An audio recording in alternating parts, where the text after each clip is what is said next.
Assalamualaikum warahmatullahi wabarakatuh. Anak-anakku yang berbahagia, yang soleh dan soleha, bagaimana kabarnya pagi hari ini? Mudah-mudahan semua dalam keadaan sehat walafiat. Nah, pagi hari ini salam jumpa dalam pelajaran bahasa Indonesia. Bahasa Indonesia yang perdana kali ini, Bu Eva akan menyampaikan pengenalan buku-buku apa saja yang perlu kalian siapkan, kemudian nanti ruang lingkup mata pelajaran bahasa Indonesia secara umum, dan penilaian, ya, sekilas cara penilaian. Nah, untuk lebih semangat, Bu Eva akan mengajarkan tepuk fokus, ya, untuk lebih semangat dan lebih menarik lagi tentunya. Nah, tepuk fokus itu bagaimana? Coba Bu Eva beri contoh terlebih dahulu, nanti anak-anak menirukan di rumah. Ya, Bu Eva berikan contoh terlebih dahulu. Tepuk fokus, prok prok prok bila aku, prok prok prok sedang belajar, prok prok prok maka aku, prok prok prok harus fokus, fokus, fokus. Yes, ya. Bisa anak-anak? Ya, bisa. Mudah kan? Ya, coba ya. Yuk. Satu kali lagi bersama-sama Bu Eva. Tepuk fokus, prok prok prok bila aku, prok prok prok sedang belajar, prok prok prok maka aku, prok prok prok harus fokus, fokus, fokus. Yes. Nah, nanti tepuk fokus ini bisa mengawali ketika kalian pelajaran bahasa Indonesia.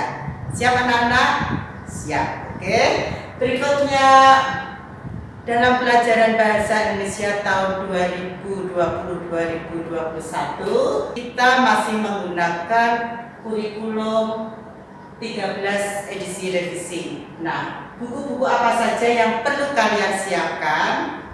Yang pertama, kalian perlu menyiapkan buku tulis. Ya, buku tulis halus namanya seperti ini. Berapa yang harus kalian siapkan? Kalian perlu menyiapkan 2 buku. Yang pertama, 1 buku untuk catatan, ya, untuk buku catatan. Yang kedua, buku untuk latihan atau tugas PR jadikan 1. Ya, mengapa kalian harus memisahkan antara buku catatan dan buku tugas? Ya, nantinya di akhir nanti ketika kalian mau ujian atau ulangan, kalian bisa lebih fokus lagi dalam pembelajaran, maksudnya bukunya bisa terstruktur. Maka kalian harus memisahkan mana yang perlu untuk buku catatan dan mana yang buku latihan. Nah, buku catatan ini nanti digunakan untuk mencatat materi-materi atau teori dalam bahasa Indonesia yang perlu kalian pahami. Kemudian untuk buku latihan, ya, buku latihan nanti ketika Bu Eva memberikan latihan atau tugas, kalian bisa menuliskannya di buku latihan. Nah, semuanya buku tulis halus, ya. Mengapa harus buku tulis halus? Karena dalam pembelajaran di tingkat SD kita masih belajar menulis yang baik dan benar. Itu harapannya. Nah, berikutnya yang perlu disiapkan, ya, yang kedua buku tematik. Buku tematik itu nanti akan dipinjamkan dari sekolah, ya. Buku tematik bahasa Indonesia, ya, maksudnya ini buku tematik 1 tahun itu ada 9 buku tematik. Untuk semester 1 nanti ada 5 buku. Semester 1 itu tema 1 sampai tema 5, kemudian semester 2 itu tema 6 sampai tema 9. Itu ya, buku tematik seperti ini nanti akan dipinjami dari sekolah. Kemudian yang ketiga, nah, buku pendamping tematik, karena buku tematik saja masih belum cukup. Bahasa Indonesia itu masih sangat luas, jadi kalian perlu banyak membaca buku-buku yang ada kaitannya dengan bahasa Indonesia, khususnya kelas 6 ini. Nah, di sekolah supaya seragam, maka buku pendamping tematiknya kita seragamkan, ya, buku pendamping tematik terpadu bahasa Indonesia untuk SD atau MP kelas 6 seperti ini, karangan A. Indradi. Ini bisa kalian dapatkan di koperasi sekolah atau di toko-toko buku lainnya. Nah, Itu ya anak-anak.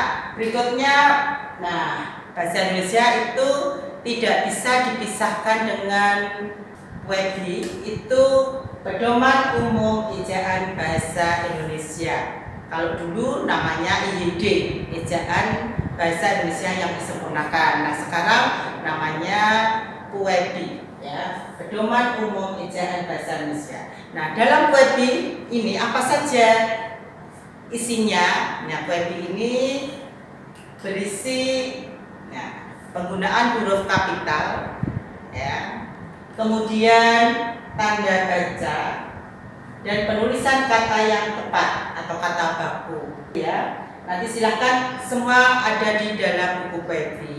Kemudian kapan kalian harus menggunakan huruf kapital yang tepat di dalam menulis.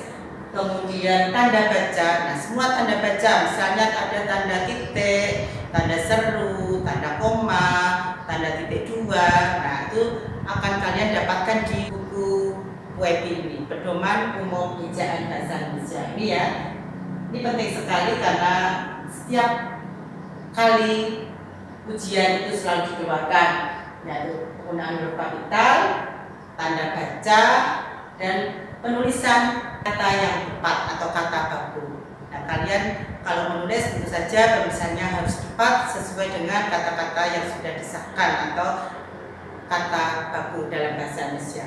Nah berikutnya buku apa saja masih ada. Nah ada Kamus Bahasa Indonesia atau KBBI. Nah anak-anak, dalam pembelajaran bahasa Indonesia tentunya tidak bisa dipisahkan dengan kamus, ya. Ketika kalian membaca, pasti kalian menjumpai kata-kata yang tidak tahu artinya. Nah untuk itu kalian bisa menyiapkan kamus, ya, kamus besar bahasa Indonesia seperti ini. Tidak harus seperti ini, jadi besar ya, karena misalnya tidak harus membeli, bisa juga pinjam di perpustakaan. Ini fungsinya untuk apa? Ya tadi untuk mencari makna kata. Ya karena kalau kalian membaca menemukan kata-kata sulit atau tidak tahu artinya, tentunya akan menghambat isi pemahamannya. Nah untuk itu kalian perlu membuka kamus untuk mencari makna kata tersebut. Saya kira masih ada satu lagi. Nah nanti ada ringkasan materi atau lembar kerja siswa. Tentu saja ini yang menyiapkan adalah Bapak Ibu Guru. Nah ini buku-buku yang perlu kalian siapkan dalam pelajaran bahasa Indonesia di kelas 6. Itu ya, baik nanti bisa mendukung pembelajaran di kelas 6 untuk mendapatkan hasil yang maksimal. Itu. Nah kemudian apa saja yang perlu kalian siapkan selain buku-bukunya, kalian juga mengenal materinya. Nah bahasa Indonesia itu sudah kalian pelajari sejak kalian kelas 1, ya, kemudian sampai kelas 6, bahkan nanti di SMP kalian ketemu lagi dengan pelajaran bahasa Indonesia, di SMA ketemu lagi, di perguruan tinggi. Nah itulah pentingnya bahasa Indonesia. Nah ruang lingkup bahasa Indonesia dapat dikelompokkan menjadi 3. Yang pertama, keterampilan berbahasa. Nah apa saja yang termasuk dalam keterampilan berbahasa itu? Membaca. Nah membaca itu dapat dikelompokkan dalam membaca dalam hati atau yang disebut dengan membaca senyap, kemudian membaca nyaring atau membaca yang bersuara mengeluarkan kata-kata, kemudian memindai. Nah membaca dalam hati atau membaca senyap itu yang bagaimana? Yaitu membaca tanpa mengeluarkan suara. Jadi hati kalian yang membaca, meskipun tidak mengeluarkan suara, tetapi kalian tetap harus memahami isinya. Nah itu yang terpenting adalah memahami isi bacaannya. Nah selain membaca dalam hati, nanti kalian bisa mempraktekkan sendiri di rumah membaca dalam hati tanpa suara, tetapi tetap memahami isinya. Nah selain itu ada membaca nyaring atau membaca yang bersuara, berarti mengeluarkan suara. Nah, fungsinya apa membaca nyaring itu? Nah, fungsinya untuk mengetahui apakah kalian bisa membaca dengan baik dan benar atau tidak. Misalnya intonasinya, ya kalau ada tanda baca, tanda tanya harus dibaca bagaimana. Oh, intonasinya naik. Kalau tanda titik, intonasinya turun. Nah, itu ya fungsinya membaca nyaring. Ya, untuk mengetahui bagaimana kita bisa membaca dengan baik dan benar. Nah, memindek ini contohnya, misalnya membaca denah, membaca jadwal, membaca kamus gitu ya. Memindek, membaca cepat tapi hati-hati, perlu ketelitian. Nah, berikutnya yang masih termasuk dalam keterampilan berbahasa lagi selain membaca yaitu menulis. Ya, menulis. Apa yang dimaksud dengan menulis? Menulis yaitu mengungkapkan ide atau pikiran dalam bentuk tulisan. Nah, anak-anak, jika kalian punya ide, punya gagasan, tidak kalian tulis, kadang-kadang ide itu akan lupa. Maka perlu kalian tulis. Nah, dalam pelajaran bahasa Indonesia, ya, yang termasuk pelajaran menulis, misalnya ini pelajaran di kelas 6 karena ada materi laporan, nanti kalian akan belajar menulis laporan, ya. Menulis laporan. Kemudian ya, karena di kelas 6 nanti juga ada pelajaran pidato, maka kalian akan belajar menulis naskah pidato atau menulis teks pidato. Bisa juga nanti menulis cerita, menulis puisi dan lain-lain. Yang jelas menulis ada kaitannya dengan tulis menulis. Itu aspek yang kedua. Ya, tadi ada aspek membaca, kemudian aspek menulis. Nah, yang ketiga yang termasuk dalam keterampilan berbahasa yaitu ada aspek menyimak. Ya, menyimak atau artinya mendengarkan. Nah, meskipun ini hanya sepele tapi perlu disiapkan atau perlu dilatih ya menyimak. Contohnya apa? Keterampilan menyimak ya misalnya seperti sekarang ini ya Tulfa menyampaikan pembelajaran seperti ini, kalian menyimak dengan baik atau tidak. Nah, kalau kalian menyimak dengan baik, tentunya nanti kalian bisa merangkum kembali apa tadi yang sudah disampaikan. Itu ya, itu aspek menyimak atau mendengarkan. Atau bisa juga kalian mendengarkan atau menyimak berita televisi. Nah, ketika kalian menyimak, kemudian nanti kalau sudah selesai kalian bisa mengingat kembali apa isi berita tadi. Nah, kalau kalian bisa menyampaikan isi berita tadi, berarti menyimak kalian oke. Nah, itu ya, itu perlu dilatih, perlu adanya pelatihan atau keterampilan. Nah, berikutnya aspek berbicara. Nah, dalam bahasa Indonesia itu juga diajarkan keterampilan berbicara. Apa yang dimaksud berbicara? Nah, berbicara itu mengungkapkan ide atau gagasan tapi dalam bentuk lisan. Nah, kalau menulis tadi dalam bentuk tulisan, nah kalau berbicara itu dalam bentuk lisan. Jika kalian punya ide atau punya gagasan, ya kalian bisa menyampaikan dalam bentuk lisan atau dalam bentuk kata-kata secara lisan. Itu ya contohnya apa saja? Ya, misalnya dalam diskusi kalian bisa menyampaikan pendapat dengan baik. Nah, itu aspek berbicara. Kemudian bercerita, ya bercerita ini, ya nanti atau mendongeng, ya show and tell. Nah, itu juga aspek berbicara. Nanti di kelas 6 juga tetap ada pelajaran show and tell ya. Kemudian berpidato, ya ini pelajaran baru bahasa Indonesia di SD Muhammadiyah Curug Catet itu berpidato kelas 6. Nah, kemudian ada bermain peran. Nah, ini ya, ini yang termasuk berbicara. Nah, masih ingat anak-anak tadi keterampilan berbicara tadi ada membaca, menulis, berbicara dan menyimak. Kita lanjutkan aspek yang kedua yang dipelajari dalam bahasa Indonesia tadi ada keterampilan berbahasa yang kedua yaitu ketatabahasaan. Ya, ketika kalian ya terampil berbahasa, terampil menulis ya, tapi ketika kalian menulisnya ya tidak menggunakan struktur kalimat atau tata kalimat yang baik, nah itu juga tidak baik. Maka dalam bahasa Indonesia perlu diajarkan juga ketatabahasaan. Nah, Ini apa saja yang diajarkan? Ini ada kaitannya dengan struktur kalimat atau tata kalimat. Ya, kalian bisa menyusun kalimat dengan baik. Ya, ketika kalian menulis, ya susunan kalimat pun juga harus baik dan runtut. Itu ya struktur kalimat.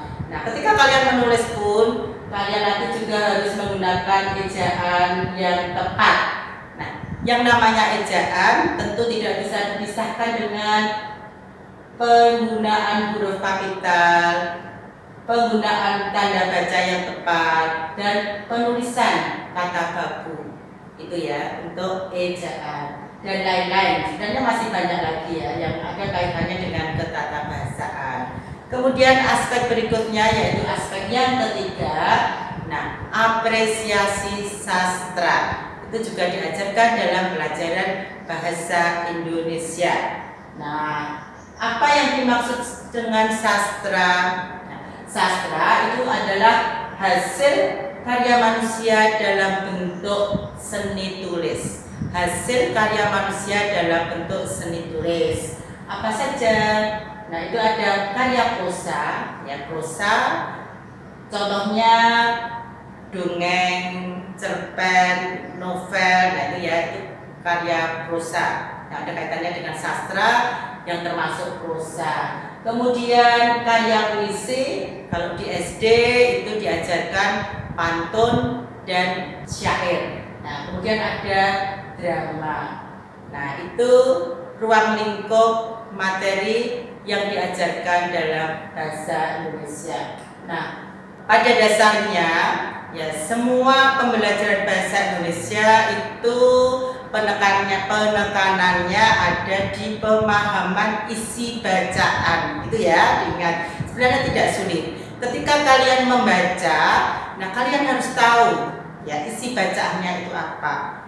Nah, nanti bisa dirangkum, misalnya kalian bisa caranya untuk mengetahui bagaimana kalian sudah paham isi bacaannya, kalian bisa menjawab pertanyaan dengan baik. Kemudian kalian bisa membuat pertanyaan, kemudian bisa menyimpulkan, membuat ringkasan dan lain-lain. Intinya itu ya yang kalian perhatikan. Nah, untuk penilaian itu secara sekilas apa saja yang perlu dinilai, yaitu aspek pengetahuan, sikap dan keterampilan. Ini ya.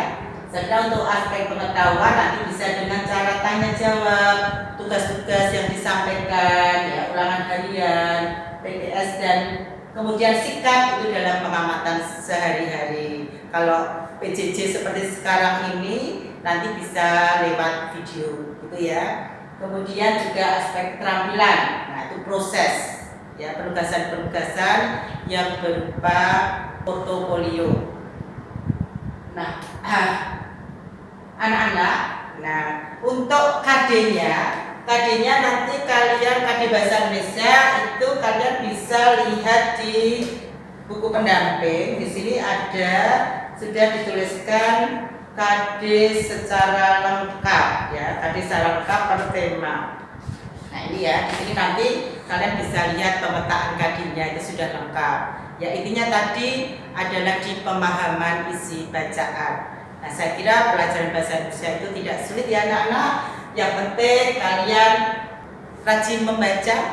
Jika menemukan kata-kata yang kalian tidak tahu artinya, silahkan segera buka kamus. Nah, kamus sekarang juga tidak harus kamus ya yang tebal.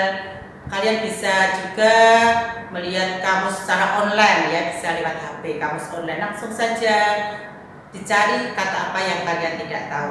Itu ya. Nah, selamat belajar bahasa Indonesia. Manjada wajada. Barang siapa yang bersungguh-sungguh tentu akan meraih kesuksesan. Nah, itu saja ya, saya kira pertemuan bahasa Indonesia yang perdana kali ini ya, Bu Eva cukupkan sekian, kurang lebihnya mohon maaf. Jika ada yang kurang jelas bisa kalian tanyakan ya. Assalamualaikum warahmatullahi wabarakatuh.